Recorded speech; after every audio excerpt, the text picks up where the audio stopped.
안녕하세요. 어머님과 남편의 정체를 알아차리고 불이 나게 탈출한 30대 여성입니다. 제 얼굴에 침뱉기 같아서 어디 가서 말도 못하고 여기에 이야기하러 왔어요. 3년 연애 끝에 결혼한 남편과 저는 같은 대학을 졸업한 동문입니다. 학교를 다니는 동안 특별히 친하게 지낸 건 아니지만요. 남편은 2학년을 마치고 바로 군대에 갔고 저도 저대로 휴학과 어학연수를 다녀오면서 서로 마주칠 일이 별로 없었거든요. 그나마 같은 전공에 같은 동아리 활동을 했다 보니 연락이 끊어지지는 않는 정도였네요. 졸업 후에는 종종 서로 안부를 묻고 지냈습니다.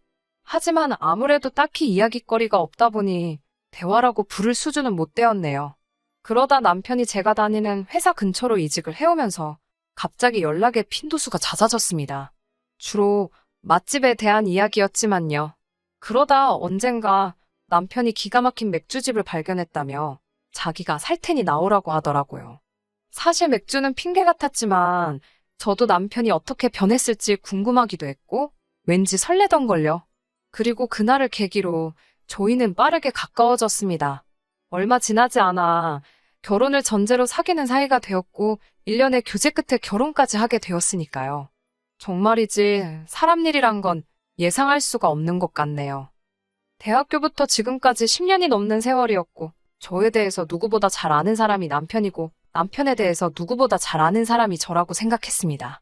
그렇기에 저와 남편이 만들어갈 결혼 생활에 누구보다 자신이 있었습니다. 우리는 평생 행복하게 백년해로 할 수 있을 거라고요. 하지만 결혼 생활이라는 건 둘만 가지고는 되는 일이 아니더라고요. 돌이켜 생각해보면 그 시작은 어머님이셨습니다. 저희 어머님은 직접 만나보시면 아시겠지만 보기엔 지극히 평범하신 분입니다. 어차피 제가 왜 이혼하게 되었는지 말씀드리려면 저희 시부모님에 대해서도 이야기를 해야 하니까 아예 시부모님과 시댁에 대해 먼저 말씀을 드릴게요. 남편이 말하기론 아버님께서는 평생 한 직장만 다니시다가 몇 년 전 퇴직을 하셨다고 했습니다. 다니시던 회사가 중견기업까진 아니어도 제법 큰 중소기업이었기에 처우가 나쁘지는 않았다고 해요. 하지만 세 자녀를 키우기엔 넉넉지는 않으셨고 그래서 남편이 학교를 다니던 시기에는 어머님께서 학습지 방문교사 일을 하셨다고 하더라고요. 아무튼 지금은 두 분 다 일하지 않고 계십니다. 생활은 자식들이 보내주는 용돈과 연금으로 충당하고 계시고요. 한편 저희 부모님께서는 원래 동네에서 작은 마트를 운영하셨습니다. 학생들을 상대로 하는 마트였기에 솔직히 큰돈을 버신 건 아니었지만 저희 세 식구 먹고 사는데 부족함은 없었던 걸로 알아요. 그러다 제가 고등학교에 들어가던 시기에 사정이 달라졌습니다. 할아버지께서 돌아가시면서 저희 아버지 앞으로 작은 건물을 하나 남겨주셨거든요.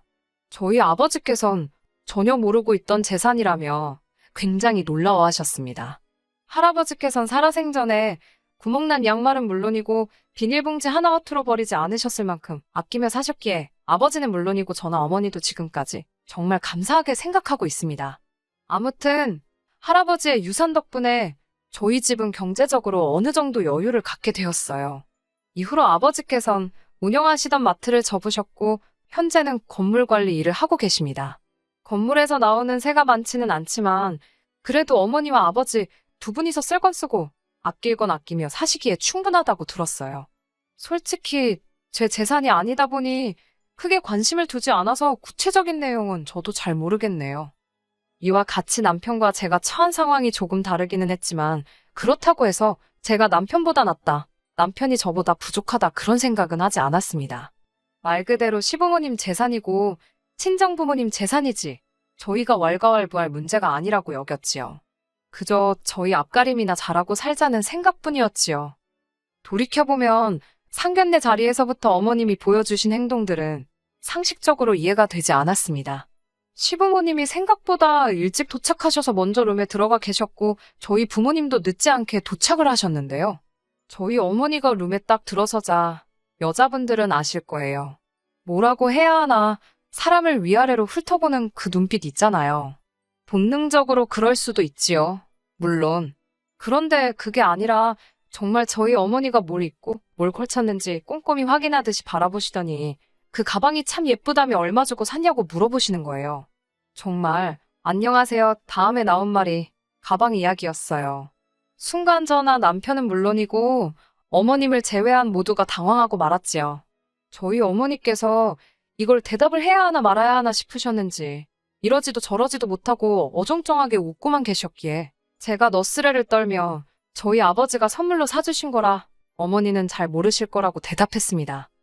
어머님께서는 친정어머니의 가방에서 눈을 떼지 못하셨고 예단과 혼수 등의 이야기가 나왔을 땐 당신은 따로 바라는 건 없고 빼기는 하나 받았으면 좋겠다 하시더라고요. 속이 훤히 보이는 그 말씀에 황당하기도 하고 어이가 없기도 했지만 하지만 곧이어 집 이야기가 나오자 어머님께선 다 큰 자식들이 결혼하는데 부모가 해줄 게 뭐가 있겠냐입니다. 그러면서 당신은 3천만 원이 최대라고 하시더군요. 당시 남편이 모아둔 돈은 4천이었습니다. 아무리 제가 시댁 재산에 관심이 없다고 해도 그래도 3천만 원은 좀 야속하다 느껴졌어요. 저희 친정부모님께선 1억 정도를 생각하고 계셨고 저도 모아둔 돈이 6천이 있었으니 더 황당하게 느껴졌던 것도 같아요. 친정부모님께선 돈이란 게 원래 있다가도 없고 없다가도 있는 거니 크게 개의치 말라 하셨습니다. 그래도 사윗감 하나는 마음에 든다며 그대로 결혼을 진행하라고요. 몇몇 친한 친구들이 기우는 결혼은 하는 게 아니라면서 저를 말렸지만 사람 마음이 그렇게 쉽게 단념이 되나요? 저 역시 친정부모님과 마찬가지로 돈 때문에 좋은 사람을 놓칠 수는 없다고 생각했네요. 그렇게 저희는 양가 어른들의 축복을 받으며 부부의 연을 맺었습니다. 제가 전셋집을 구하고 남편이 결혼식과 신혼여행 그리고 혼수에 들어가는 비용을 부담했습니다. 혹시나 남편이 미안해할까봐 제가 나서서 괜찮다고 신경 쓰지 말라고 했어요. 하지만 어머님께서는 이런 저희의 사정을 모르시는 건지 상견례 때 이야기 한 백은 안 사줄 거냐고 물어보시더라고요. 친정어머니도 그게 마음에 걸리셨다며 기왕 약속한 거 기분 좋게 하나 사드리라고 하셨기에 저희 어머니 가방과 같은 브랜드의 제품으로 마련해드렸습니다. 그런데 어머님 반응은 제 예상과는 달리 시큰둥했어요. 마음에 안 드시냐 물으니 당신 가방이 저희 어머니 가방보다 작은데 더 싼 거 산 거 아니냐고 물으시더라고요. 저희 어머니는 오래전에 사신 거라서 어머님께 더 비싸고 최근에 나온 신상이라고 하니 그제서야 표정이 풀리며 고맙다 하시는데 어휴 뭐라고 할까 좀 황당하고 어이가 없었지요. 그래도 그때만 하더라도 단순히 어머님이 생각보다 유치하시네 라고 여겼지 설마 이보다 경우 없는 행동을 하실 거라곤 전혀 생각지 못했습니다. 한 번은 이런 일도 있었어요. 결혼 전부터 저는 친정어머니와 매달 30만 원씩 돈을 모아서 1년에 적어도 한 번씩은 같이 여행을 다녔거든요. 남편에게도 결혼 이후에도 이것만큼은 계속할 거라고 이야기해둔 상황이었고요. 하지만 지난해에는 나라 상황도 그렇고 여러 가지로 여의치 않아 여행을 다녀오지 못했기에 올 연말에 가자는 이야기가 나왔습니다. 연말에는 여행 가는 사람이 많아 미리미리 준비를 해야겠다 생각하던 무렵에 어머님께서 연락을 해오셨습니다. 전화를 받았는데 어머님께선 한껏 나리 선 목소리로 다짜고짜 저더러 잘못한 일이 있지 않냐고 하시더군요. 하지만 아무리 쥐어짜내도 도통 떠오르는 일이 없었기에 제가 괜한 너스레를 떨며 잘 모르겠다고 이야기해달라고 부탁을 드렸지요. 그러자 어머님께선 넌 돈 좀 번다고 네 엄마만 챙기냐입니다. 당신도 좋은 데 가서 맛있는 거 먹고 놀러 다니는 거 좋아하신다고요. 그제서야 저랑 친정어머니가 여행을 가는 것 때문에 이렇게 심통이 나셨구나 싶더군요. 저는 어머님께 그럼 다음에는 같이 가자고 대신 어머님도 어머님 경비는 가져오셔야 한다고 혹시나 오해하실까 최대한 애교스럽게 말씀드렸습니다. 저희 엄마랑 저도 각자 경비를 내는 거라고도 덧붙였고요. 그러자 어머님께선 죄송하면 죄송하다고 말을 하면 되지 돈을 내라 마라 치사하고 더럽답니다. 황당했지요. 당황한 제가 통장이라도 보여드려야겠냐고 여쭤봤지만 어머님은 됐다고 저더러 정말 웃기네라 하셨어요. 돈 이야기가 나와서 말이지만 저는 따로 남편 월급에 관여하지 않았습니다. 예를 들어 남편이 생활비라고 한 달에 100만 원을 주면 저도 똑같이 100만 원을 보태서 200만 원으로 살림을 꾸렸어요. 나머지 돈은 어떻게 쓰던지 간섭하지 않았습니다. 일단 남편이 현명하게 쓸 건 쓰고 모을 건 모을 거라는 믿음이 있었고 사실 시댁이 친정보다 어려운 상황이었잖아요. 때로는 저와 상의하지 않고 시부모님을 챙겨드리고 싶을 수도 있을 거고요. 그럴 때 제 눈치라도 볼까봐 그러지 말라고 터치를 안 했습니다. 대신 남편도 제 월급에 대해서는 이러쿵저러쿵 말을 하지 않았지요. 어디 적어둔 건 아니어도 저희 둘 사이에 어떤 규칙 같은 거라고 적어도 저는 그렇게 생각했네요. 아무튼 그날 밤 남편에게 어머님께 경비 이야기를 했더니 믿질 않으시더라고. 억울하다고 하소연을 했어요. 남편의 반응은 솔직히 뜻밖이었습니다. 전적으로 제 편을 들어줄 거란 기대는 없었지만 제 탓을 할 줄은 몰랐네요. 어머님이 돈 이야기에 예민한 거 알면서 다음엔 모시고 간다 하고 한 50만 원이라도 일단 보내드렸으면 싫은 소리를 들었겠냐고 그러더군요. 아니 모시고 갈 것도 아니고 50만 원을 드릴 생각도 없고 이유도 없었는데 왜 지키지도 못할 소리를 하라고 하는 건지 더 이야기해봤자 싸움만 나겠다 싶어서 제가 먼저 입을 다물었어요. 하지만 제가 결정적으로 남편과 이혼을 결심하게 된 건 어머님의 억지 때문이 아니라 남편이 반복적으로 보여준 실망적인 태도 때문이었습니다. 시부모님께서는 연락을 무척 중요하게 여기시는 분들이세요. 문자나 전화는 물론이고 한 달에 적어도 2번은 같이 식사를 했으면 하셨지요. 그나마 다행인 건 시댁과 친정도 그다지 멀지 않은 곳에 있었네요. 그래서 보통 시댁에 들렸다가 친정에도 들렸습니다. 시부모님과는 꼭 식사를 같이 했는데 가끔은 늦게까지 못 일어나게 하시는 날도 있어서 그럴 때면 친정부모님과는 얼굴만 보고 오고 그랬어요. 사실 시댁부터 들리게 된 것도 어머님의 억지 때문입니다. 저는 솔직히 한 번은 시댁 먼저, 한 번은 친정 먼저 그렇게 하는 게 공평하다고 생각했어요. 하지만 어머님께서 항상 입버릇처럼 하시는 말씀이 전화 한 통을 하더라도 시댁에 먼저 하고 이후에 친정에 하는 게 순서랍니다.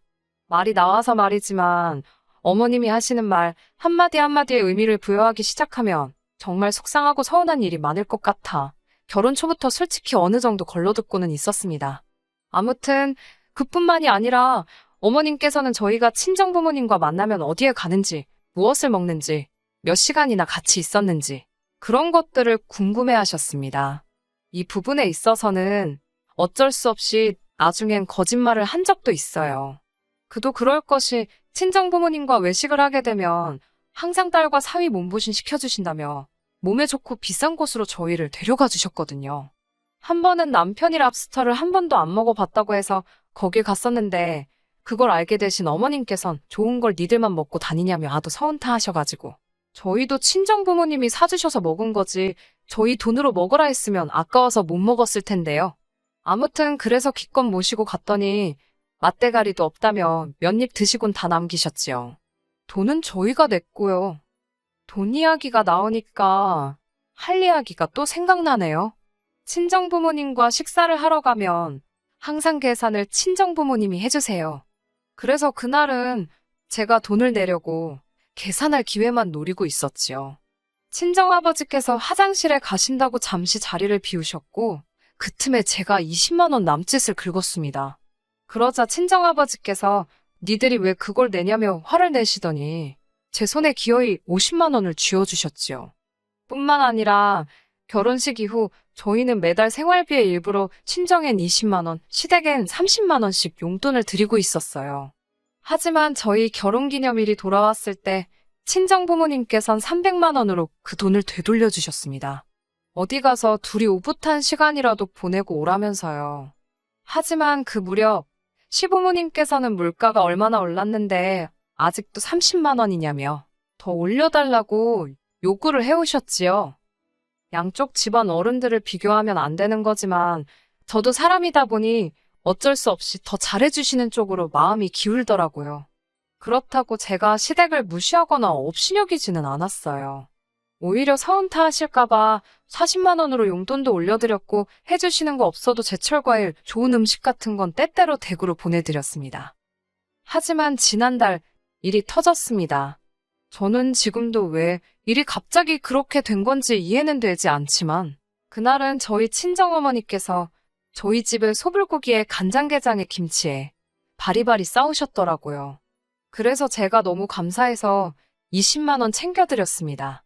솔직히 20만 원으로 재료비나 될까요? 마음 써주시고 고생하신 거에 비하면 아무것도 아니라고 생각했습니다. 그런데 민망하게 남편이 감사하단 소리도 안 하고 멀뚱멀뚱 서 있길래 제가 눈치를 좀 줬습니다. 그러자 로봇 마냥 뻣뻣하게 감사하다고 인사를 하더라고요. 평소라면 넉살 좋고 살갑게 구는 인간이 왜 이러나 싶어서 황당하기도 하고 어이없기도 하고, 저희 어머니도 말씀으로는 볼 일이 있어서 가보신다 하며 서둘러 나가셨지만 제가 느끼기엔 사위 반응이 썰렁하니 민망해서 나가신 것 같았거든요. 기분이 너무 안 좋았어요. 친정어머니가 나가시고 제가 남편한테 뭐가 문제냐고 물었습니다. 그러자 왜 장모님은 자기한테 연락도 없이 집을 오시냐는 거예요. 그러면서 저더러 어머님이 저한테 연락 없이 집에 오시면 좋겠냐고요. 솔직히 제 입장에서 친정어머니가 오시는 거랑 어머님이 오시는 건 완전히 다른 이야기잖아요. 친정어머니는 뭐 하나라도 더 주러 오시지. 제가 살림을 잘하고 있는지 어쩐지 흠을 잡으러 오시는 것도 아니고. 하지만 어머님께선 오시면 이것저것 다 열어보시고 훈수를 두신단 말입니다. 그리고 어떤 장모가 사위한테 연락을 하고 집에를 오나요? 보통은 날이랑 이야기하지. 제가 어이가 없어서 도대체 왜 시비를 거냐고 하니까 자기가 지켜봤더니 제가 친정에만 잘하는 게 눈에 보인답니다. 저더러 한 번이라도 자기 부모님 손에 따로 용돈 쥐어드려 본 적 있냐면서 아까 자기가 장모님 돈 드리는 거 맞다고. 돈 벌어서 다 친정에 퍼주는 거냐입니다. 친정에 해주는 거 좋다. 그러면 시댁도 해줘야 하는 거 아니냐고요. 저도 너무 억울해서 지금 냉장고에 들어있는 반찬들을 보고도 그런 소리가 나오냐 물었습니다. 어머님께서 나한테 머리끈 하나 사주신 적 있냐고. 그래놓고 무슨 용돈이냐고. 나도 사람이라서 그런 어머님 아버님께 서운한 적 있고 섭섭했지만 그래도 무시한 적은 없다. 그렇게 속상하면 너도 네 돈으로 챙겨드리라고. 왜 갑자기 난리냐고 따졌어요. 그러자 남편이 저더러 며느리로서 시부모님 용돈 좀 챙겨드릴 수 있는 거지. 제가 주면 어디 덧나냐입니다. 그 소리를 들으니 정말 머리가 뚜껑이 있다면 열리는 게 이런 거구나 싶더라고요. 너는 그렇게 맨날 얻어먹기만 하면서 우리 부모님한테 돈 10만 원 드려본 적 있냐고 따져 물으니 자기가 안 드려도 장인 장모님은 돈이 많지 않냐입니다. 원래 있는 사람이 좀 베풀고 사는 거라며 가족끼리 그런 걸 왜 계산적으로 따지냐고요.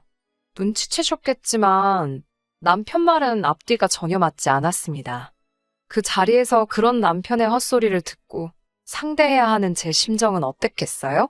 결국 저도 해서는 안 될 말을 하고 말았습니다. 해온 것도 없으면서 바라는 게 왜 이렇게 많냐고, 왜 시비를 걸고 그러냐고요. 그러자 남편이 저더러 그것 보랍니다. 속으로 자기를 무시하고 있었던 게 맞대요. 자기를 무시하고 시부모님을 무시하니까 저딴 소리를 하는 거라나. 그러면서 먼저 이혼하자 그러대요. 귀책 사유가 저한테 있답니다. 아내돌이 며느리돌이를 못하면 옛날엔 쫓겨났다면서요. 어이가 없어서 코웃음을 치며 무서워 죽겠다고 그래 이혼하자 했습니다. 그러니까 이 인간이 아차 싶었는지 생각할 시간을 줄 테니 반성부터 하라네요. 어이가 없어서 협의로 갈 건지 소송으로 갈 건지 너나 생각하라 했습니다. 남편 꼬라지를 볼수록 괘씸하고 열이 받아서 돌이킬 수 없는 강을 건넜다 싶어요. 솔직히 남편이 싹싹 빌고 숙이고 들어오면 봐줄까 싶었는데 오히려 어머님 아버님까지 어떻게 장인 장모가 사위를 어려워하질 않냐며 다 들었다고 가만 못 넘어간다고 난리 부르스를 추셔서 어디 한번 해보고 싶으면 해보라고 말하고 저도 변호사 찾아가서 이혼 소송 준비했네요. 그냥 있었으면 그래도 남편과 잘 풀어서 그냥 넘어가던지 정 안 되겠으면 합의 이혼이라도 했을 텐데 말입니다. 제가 돈이 뭐가 아쉬웠겠어요? 변호사 비용으로 얼마가 들던 그 집구석의 위자료만 뜯어낼 수 있게 해달라고 했습니다. 돈으로 아쉬운 건 그 집이니까요. 돈 벌자고 하는 게 아니라 이혼당하고 위자료도 뱉어내고 기분 더러우라고 한 거예요. 그렇게 안 해도 되었을 자식 이혼까지 시키고 안 내도 되었을 위자료까지 뱉어내게 만들었습니다. 위자료 얼마 나오지는 않았지만 마지막까지 한 방 먹여주고 나왔다는데 의의를 두려고요. 아내한테 며느리돌이 운운하면서 사실은 자식돌이 대리효도를 강요한 대가가 이 정도일 줄은 생각도 못했을 거예요. 적당히 챙겨주고 그냥 넘어가 줄 때 끝냈어야지. 다른 건 몰라도 이렇게 탈출하게 돼서 속 하나만큼은 정말 후련하네요. 끝까지 들어주셔서 감사합니다. 오늘의 사연은 여기까지입니다. 구독과 좋아요, 알람 설정 부탁드리고 더 좋은 사연으로 다시 찾아뵙겠습니다. 감사합니다.